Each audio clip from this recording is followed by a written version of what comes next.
या ठिकाणी सावित्रीबाईचे गटाचे गुण आहेत 35, जिजामाता या गटाचे आहेत 35, लक्ष्मीबाई या गटाचे आहेत 30, रमाबाई या गटाचे आहेत 40, अहिल्याबाई या गटाचे आहेत 20।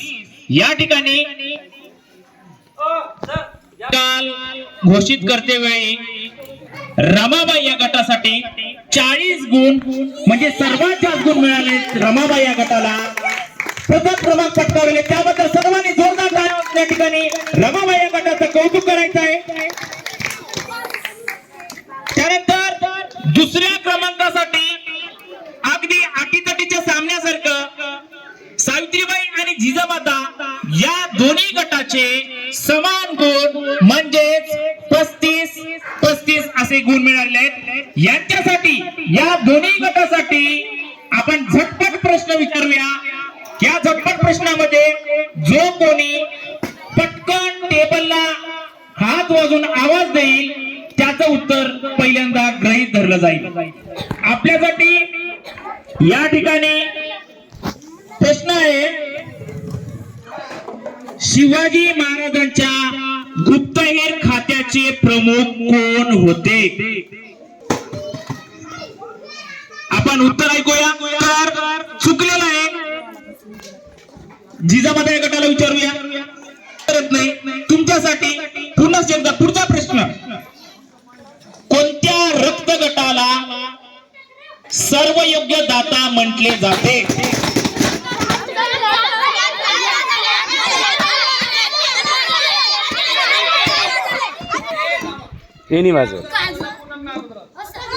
प्रश्न कॅन्सल करूया।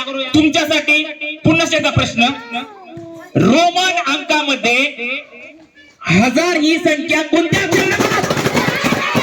या ठिकाणी ईश्वराने वाजवले यम LCDM, यम म्हणजे 1000। हे उत्तर अगदी बरोबर।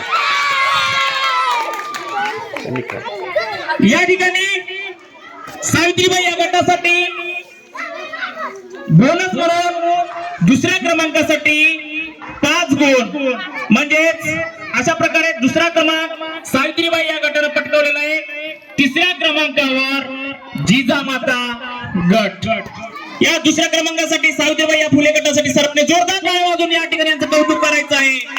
तसेच जिजामाता गट तिसरा क्रमांक मिळवलेला आहे। याही गटाचं सर्वांनी जोरदार टाळ्या वाजवून या विद्यार्थ्यांच्या ठिकाणी कौतुक करायचं आहे। सर्वांनी जोरदार। अशा प्रकारे या प्रजासत्ताक दिनाच्या निमित्ताने त्या अगोदर क्रीडा महोत्सव 4-5 दिवसापासून सुरू आहे।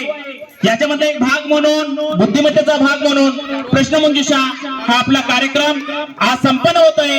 यामध्ये सर्व मुलांनी या ठिकाणी हिरिरीने भाग घेतला, त्याबद्दल शाळेच्या वतीने आपल्या सर्वांचं या ठिकाणी मी स्वागत करतो। आणि अशा प्रकारे आजचा हा कार्यक्रम आपला संपलेला आहे असं घोषित